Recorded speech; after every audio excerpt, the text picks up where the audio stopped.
Hello everyone, Alec Elger the SideQuest Gamer here, and I like video games, I like retro games, and I like modern games too. So, if you couldn't tell before, I like playing video games. Why?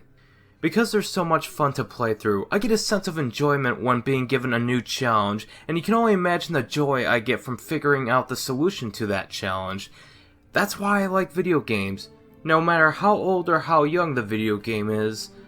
I have my own definition of what makes a game good or bad, and my own perception from my years on YouTube. I explain why I think a game is either well made or poorly made in my eyes. With games just being about fun and nothing else, then why is the retro versus modern video game argument still prevalent in the gaming community? Now, the majority of people are polite about their preferences and can enjoy both sides of the spectrum. But when this argument happens, it's either started by a condescending gaming grandpa who uses the "kids these days wouldn't know a good game if it bit them in the rear end" argument. Or a snot-nosed punk who's like, "old games are garbage, it's all about the new stuff, man." Who think that only old people can enjoy retro games from like the 3rd generation, 4th generation, 5th generation. It doesn't matter really, but there's two sides to this argument, and both are pretty annoying to deal with. Both sides, I never really understood why they would think this way, because this is usually said by ignoring what a lot of games offer today and what they offered yesterday. What is it about the old or new games that you don't think is as good as the ones from either yesterday or today?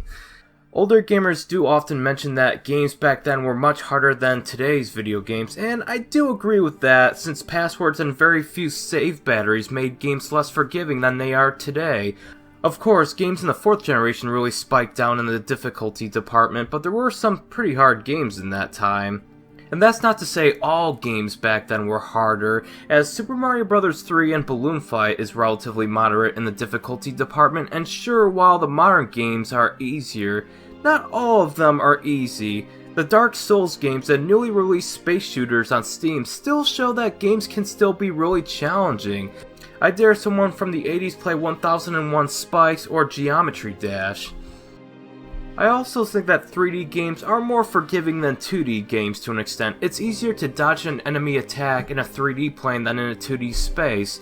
Yet games like Dark Souls have still found a way to bring the challenge into the 3D game space. Another reason why this debate is fallacious, especially for the "only modern games are good" crowd, is because those games will eventually become old games themselves. They'll become retro. Those hardcore modern gamers will eventually become the new gaming grandpas in the future by holding those games to such a high regard and dismissing new gamers as just unskilled children who wouldn't know what a real game is if it bit them in the rear end.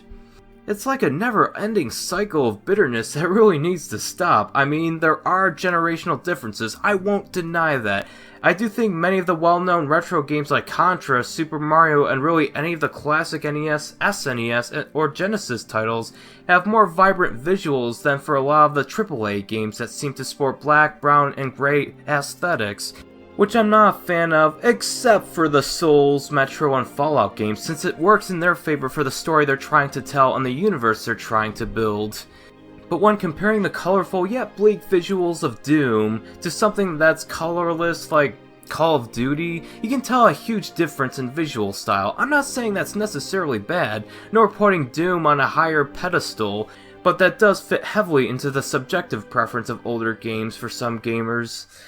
But some people like the more bleak visuals, and they're not wrong for liking those more than the colorful visuals. Art style is completely subjective, like the different genres of paintings in museums. Of course, the bleak visuals only really apply to AAA games, and not all of them are like that, but there is a noticeable difference between AAA games and, say, the lower budget games. Like, what about releases like Rayman Legends, Flower, Journey, Little Big Planet, or Tearaway? Those are more colorful than any of the games from the 3rd, 4th, or 5th generations that I can think of at the top of my head. Doesn't make them better by any means, but I cannot deny the visual beauty of some of those newer games. It's not like modern games are less colorful from a general perspective, but it does show what can happen when games like those, like Rayman Origins and all that, defy the AAA standards of today.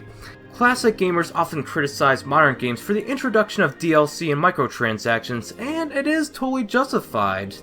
Until the GOTY edition comes out. That's Game of the Year edition for all you noobs. Then you have a complete game again that I'd argue feels more complete than any of the games from yesterday. I will say that it should have had everything from the start, especially Batman Arkham City, but when I did get everything in the GOTY edition, I clocked in over 30 hours into that game, and it is one of my favorite games of all time, easily in my top 50, and yes, I did get 400 Riddler trophies. Shovel Knight is a fine example of this. It borrows a few elements from Mega Man, Super Mario Bros. 3, and even Castlevania, but remembers what made those games fun to begin with and designed it so it was not only aware of being a tribute to those games, but also lets it stand on its own.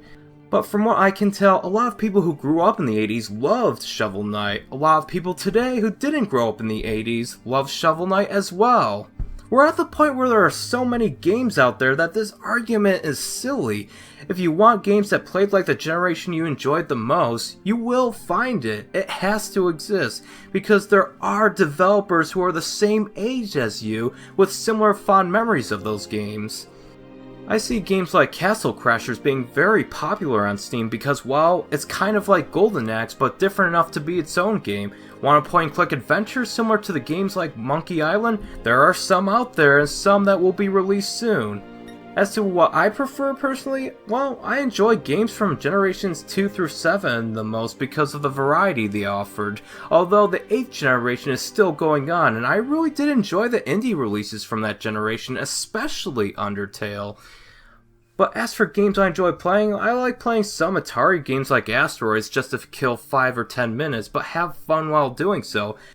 I like playing through games like Adventure and Yara's Revenge for the Atari 2600 just to appreciate how well it was programmed and how fun they still are to this day, despite simplistic design. Same with many NES, SNES, and Sega Genesis games. I just love how there are so many games designed so differently from one another. If you play Super Mario Bros. 3 and then play any black box Nintendo game like Balloon Fight, you'll see a difference, but a good kind of difference in terms of variety and gameplay. Some games are great in short bursts, and other games are more of a time investment but just as great in their own way. Same can be said with PlayStation, Xbox, anything. I love the variety video games offer. While I do prefer to play gameplay-driven games over story-driven games, I still love to play story-driven games like Mass Effect because they're quite the experience. I also heard great things about Until Dawn, and from what I've seen, it looks intense and looks like my cup of tea. I just wish I had a modern console or a good PC to run that game, but anyways, in the end, we all have different tastes in video games and shouldn't limit our taste to just a single time period. You'd only do yourself a disservice by depriving yourself of new and older experiences with the genre you most love. It's perfectly okay to like a time period the most, as I find myself enjoying the 4th and 6th generation of video games the most. But that doesn't mean the other generations of gaming are deprived of fun.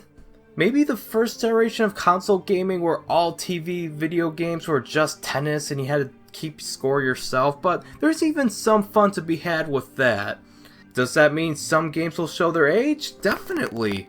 A lot of games do not age that well, and retrospective gamers aren't wrong for pointing out the dated elements, because it will affect their fun with the video game. It will affect their experience. In fact, video games from as late as the 7th generation I can say really haven't aged that well, like Elder Scrolls Oblivion and Dead Rising. I'm not saying those games are bad or anything, but it's really hard for me to get into them. And I'll be honest, some games can age to the point where they're just not that fun to play through, like the first Dragon Warrior. I mean, I know it has its fans out there, but I'd much prefer the later entries. But not everybody is me. Even the dated games have some enjoyment for someone out there. There are some games I enjoy that I admit haven't aged that well, like the first Star Fox, but as long as it's fun for you to play through, that's all that should matter, and let no one tell you otherwise. Just go out and have fun with that video game. Thank you guys so much for watching, and remember to stay awesome.